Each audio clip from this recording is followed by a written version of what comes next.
Bom dia, boa tarde, boa noite a todos. Espero que estejam bem. E hoje nós vamos dar continuidade à nossa disciplina do estudo morfofuncional humano. E dentro dessa disciplina, nós vamos dar ênfase ao sistema circulatório. Falar da importância desse sistema para o bom funcionamento do nosso organismo. É um dos nossos principais objetivos. E outros objetivos atrelados a isso é entender o que é esse sistema circulatório, conhecer os seus componentes e a função desempenhada por cada um, e a forma com que cada componente vai contribuir para o bom funcionamento do nosso organismo. É difícil de dizer dos sistemas que nós já trabalhamos até agora, qual é o mais importante. Na verdade, todos os sistemas são importantes para o funcionamento. É impossível a gente ficar sem um sistema e conseguir sobreviver. Primeiramente, a gente precisa entender o que é o sistema circulatório. Então, o sistema circulatório é um sistema fechado, sem comunicação com o meio exterior, constituído por tubos. E no interior desses tubos vão circular o que a gente chama de humores. O que são esses humores? É o sangue e a linfa. E o que são esses tubos? São as artérias, veias e capilares. Então, para que esses humores consigam passar pelo interior dos tubos, é importante que tenha uma força agindo sobre eles para que esse sangue consiga circular.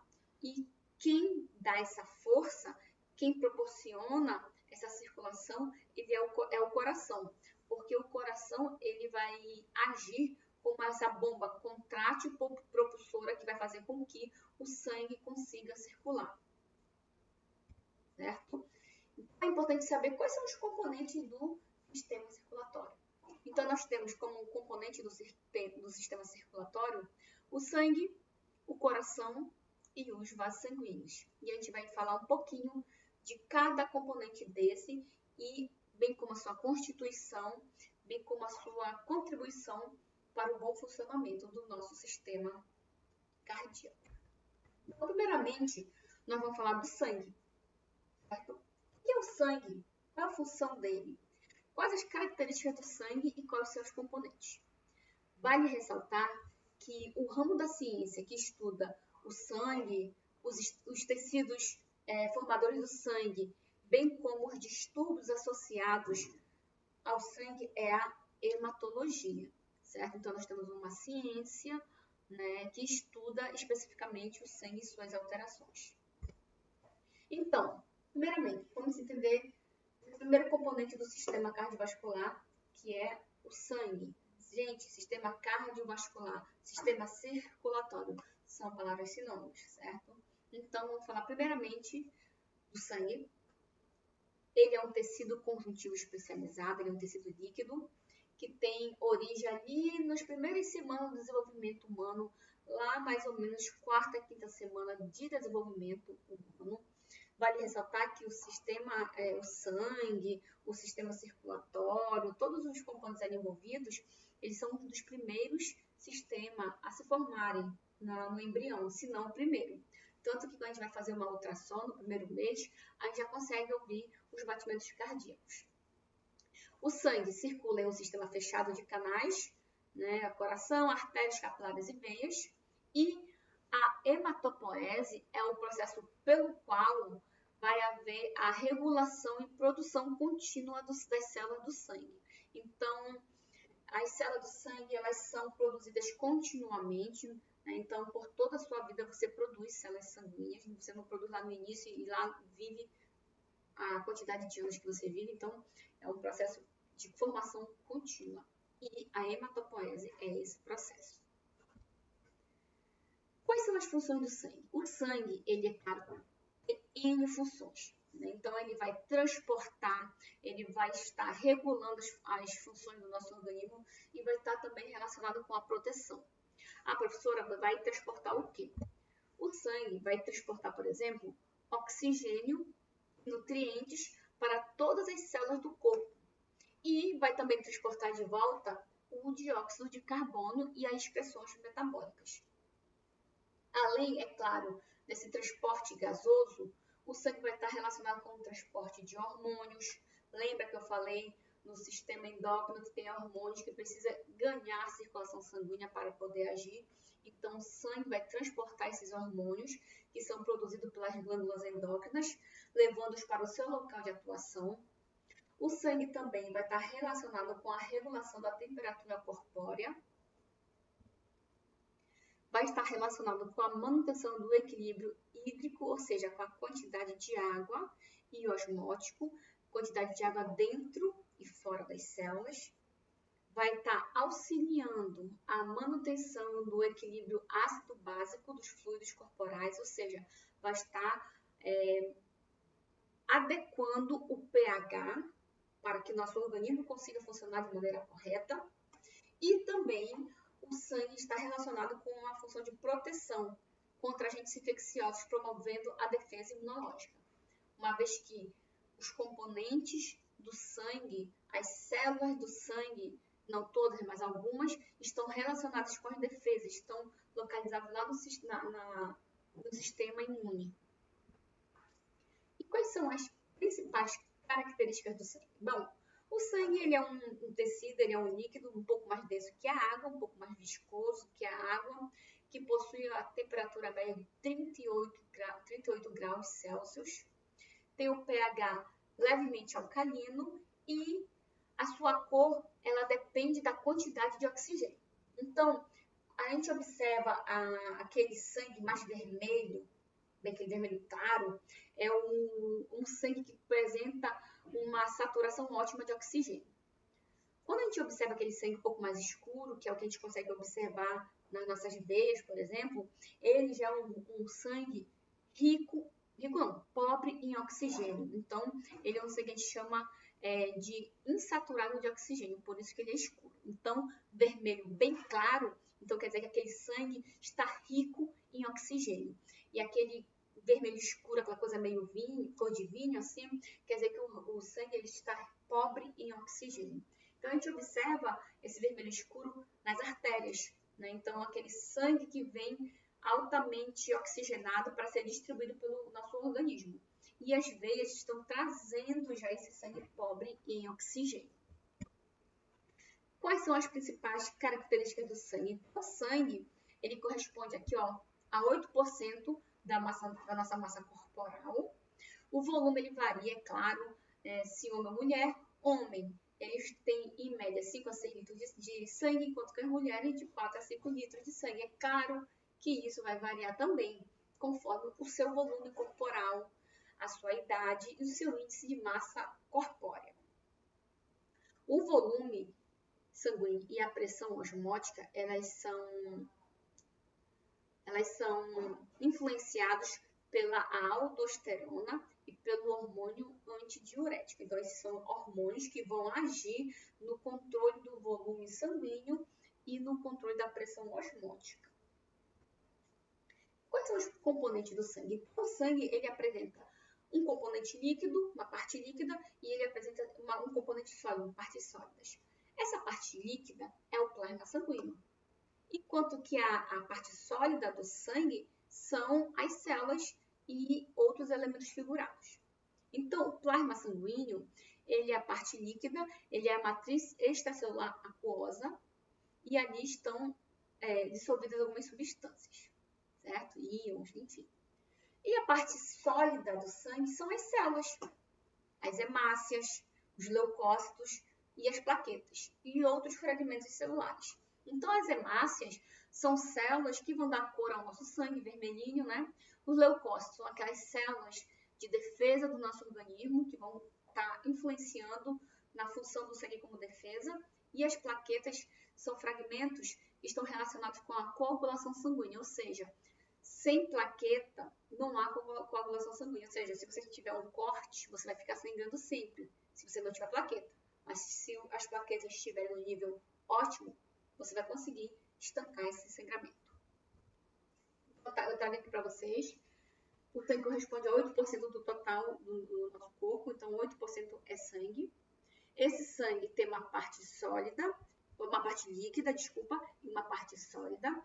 Essa parte líquida é o plasma, corresponde a 55% do sangue total do seu organismo, e neles nós observamos 91,5% de água e substâncias dissolvidas como proteínas e outros solúveis. Então, nós temos albumina, globulina, fibrinogênio e outros solutos como eletrólitos, nutrientes, gases, substâncias reguladoras e produtos residuais. A parte sólida corresponde a 45% do sangue, né? Como eu falei para vocês, nós temos as hemácias, temos os leucócitos, que são as células de defesa, e as plaquetas relacionadas com a coagulação sanguínea. As hemácias estão relacionadas com o transporte dos gases, do oxigênio e do dióxido de carbono. Tá? Finalizamos essa primeira parte, esse primeiro componente, e vamos falar do coração. O coração, esse outro componente do sistema circulatório, ele é a bomba propulsora do nosso corpo. Certo? Então, antes de entender a anatomia em si do coração, ou quais os constituintes dele, é importante que a gente entenda dois termos importantes, que é o que é mediastino, o que é o pericárdio. Tá? Então, vamos lá. Mediastino é o espaço entre os dois pulmões, né, envolvidos pela pleura, e se localiza desde a abertura superior do tórax até o diafragma. Então, é essa parte bem aqui do meio do seu corpo. Tá? Então, essa parte nós temos aqui os pulmões, ele se estende aqui da abertura superior do tórax até o diafragma, certo? Então, aqui, essa parte do mediastino. Por que isso? Por que é importante explicar? Porque é aí que está localizado o coração. Logo atrás do osso externo, esse osso que vocês conseguem tocar aqui em vocês. Então, esse osso atrás dele, na região posterior ao externo, ao osso externo, está localizado o coração. Tá? E mediastino, ele é dividido em mediastino superior e mediastino inferior. Esse mediastino superior, né, tá no ângulo ali um pouco abaixo, na direção do osso externo, na parte superior. E o mediastino inferior, ele é dividido em mediastino anterior, que é o que fica na frente, mediastino médio, o que fica no meio, e mediastino posterior, o que fica atrás. Lembra lá das nossas primeiras aulas de anatomia, em que a gente fala de termos técnicos associados à anatomia. Então, nós temos aqui o mediastino superior, a abertura do tórax, tá? bem abaixo aqui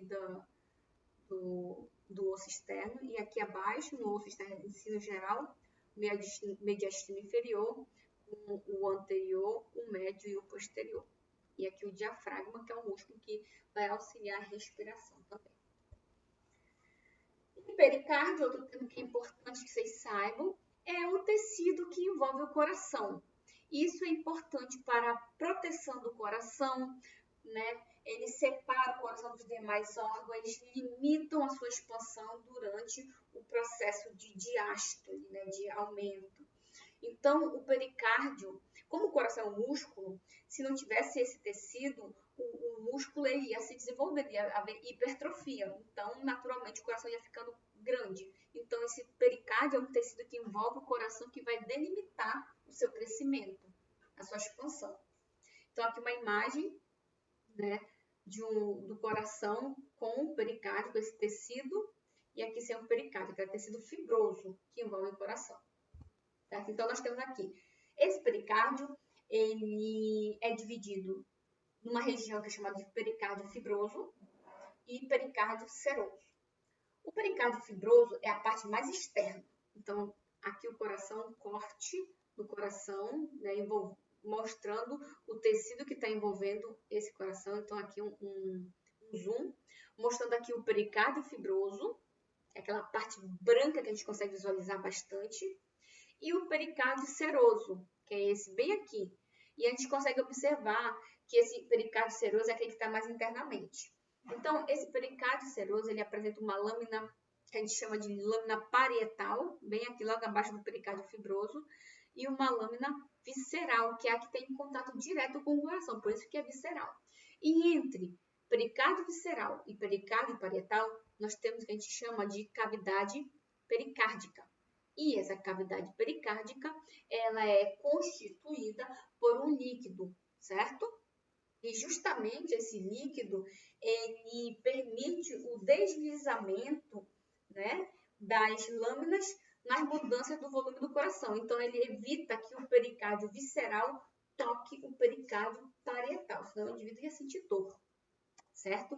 Então, eu trago aqui para vocês, por exemplo, um pericárdio saudável, aqui o músculo cardíaco, aqui o pericárdio visceral, aqui, por exemplo, a cavidade pericárdica com líquido pericárdico, aqui o pericárdio parietal e o pericárdio fibroso. E aqui o indivíduo com pericardite, ou seja, uma inflamação desse tecido, uma inflamação do pericárdio.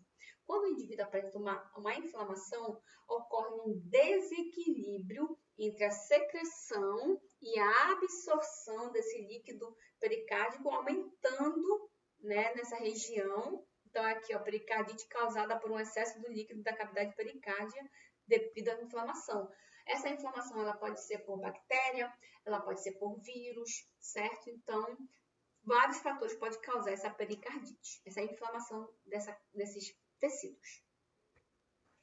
Então, nós temos aqui o coração, é constituído por tecido muscular estriado cardíaco.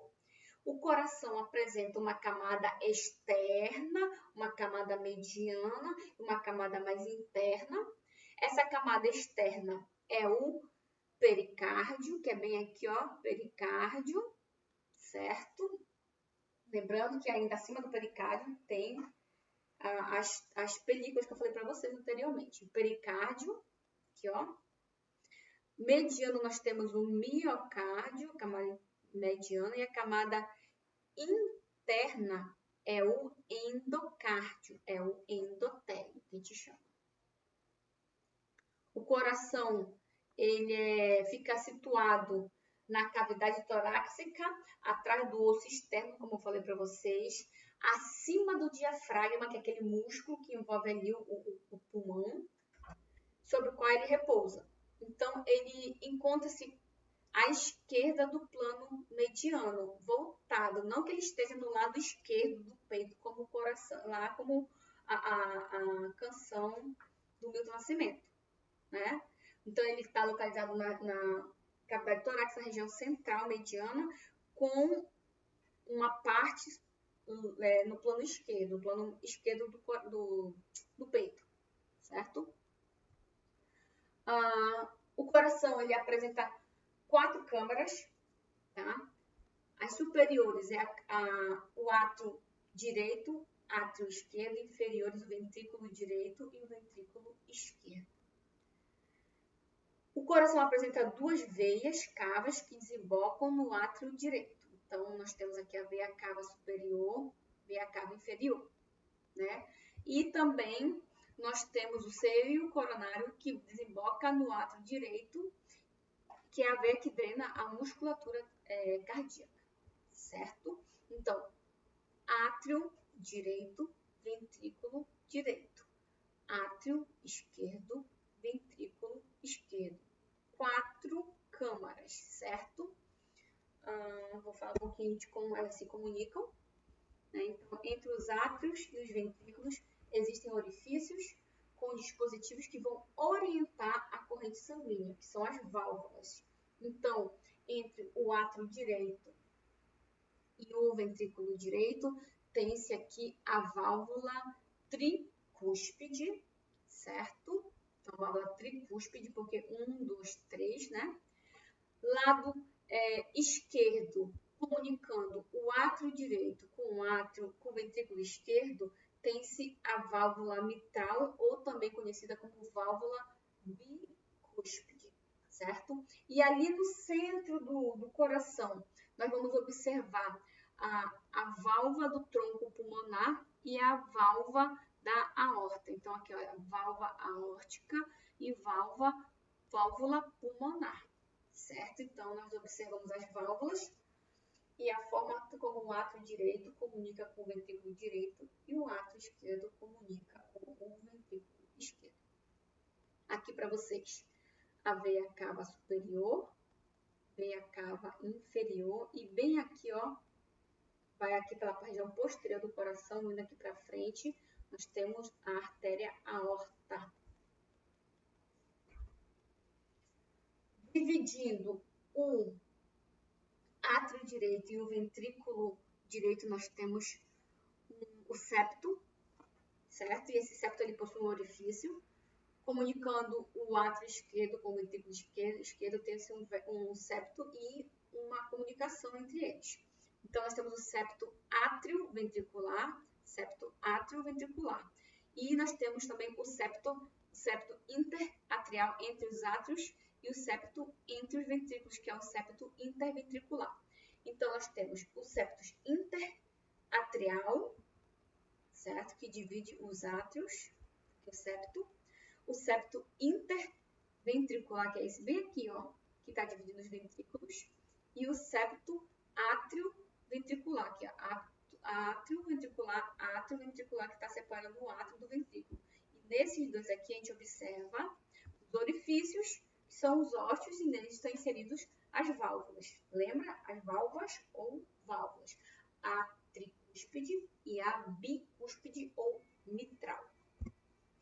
Então, os ósseos são providos de um dispositivo chamado válvula atrioventricular. Vou falar para vocês.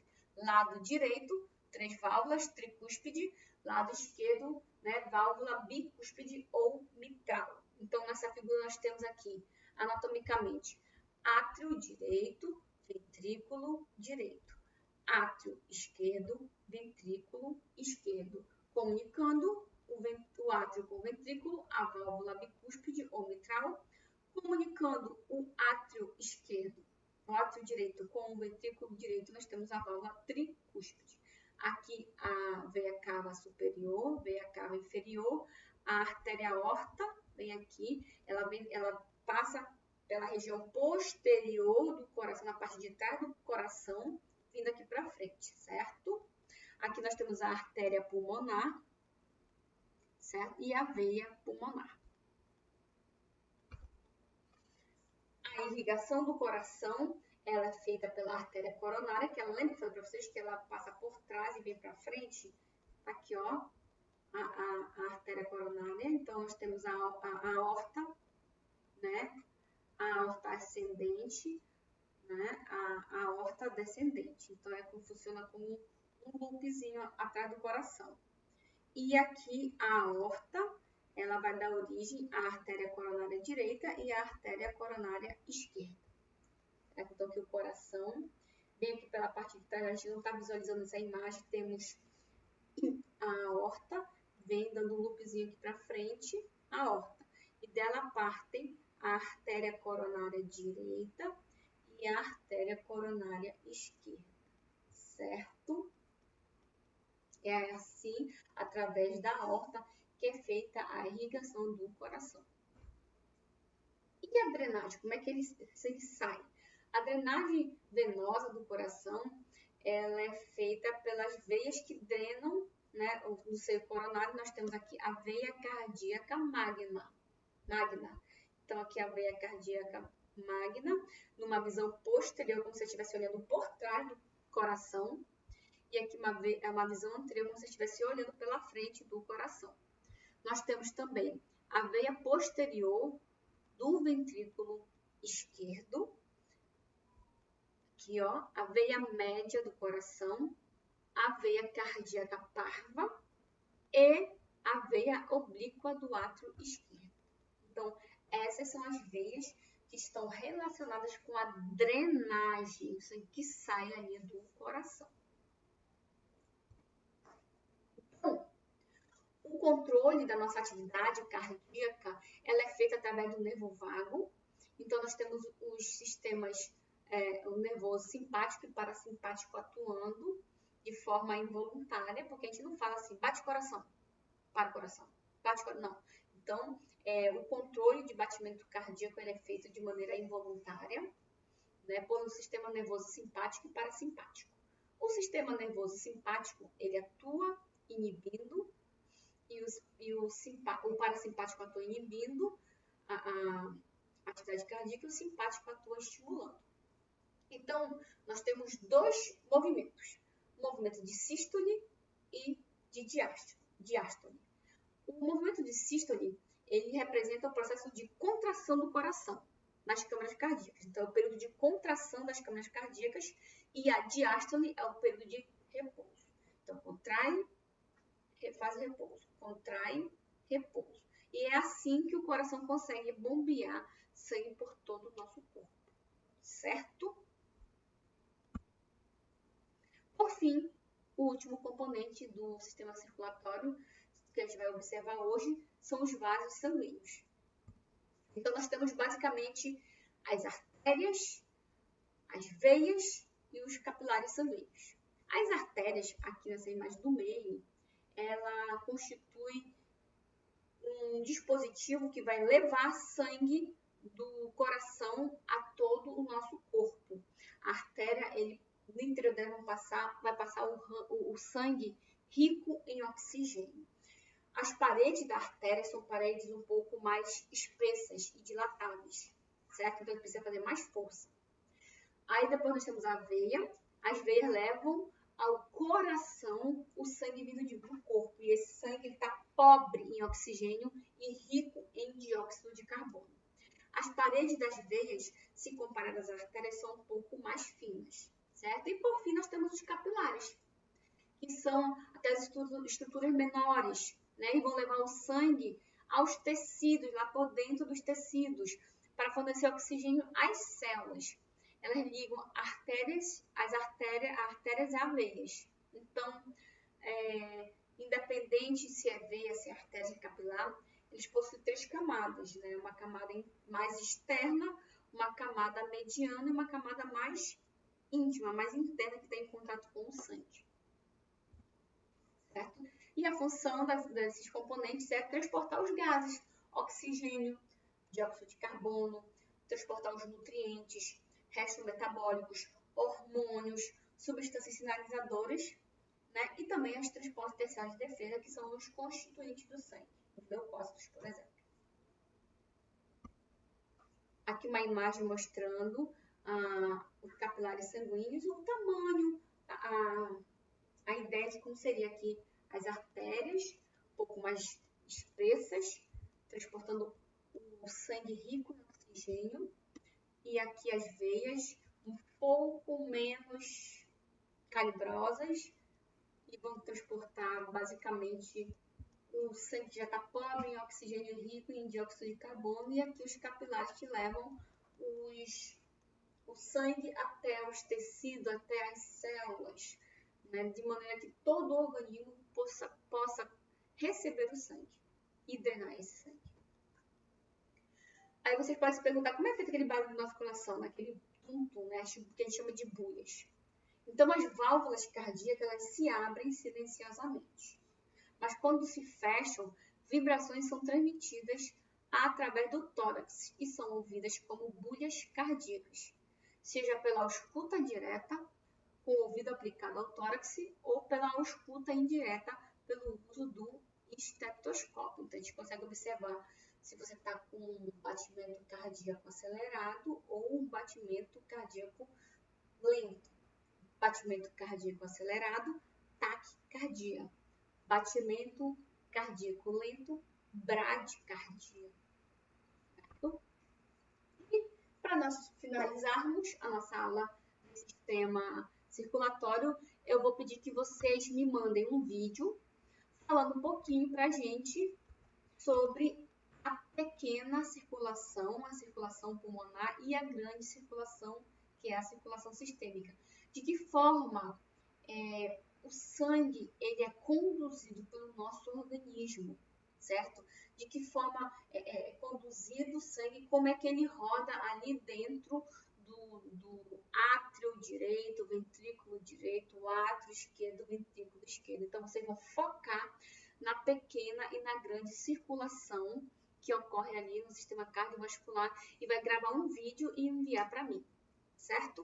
Muito obrigada pela atenção de todos. Estou disponível para tirar dúvidas. Vocês podem me mandar um e-mail lá para o e-mail institucional, certo? Um abraço a todos. Tchau, tchau.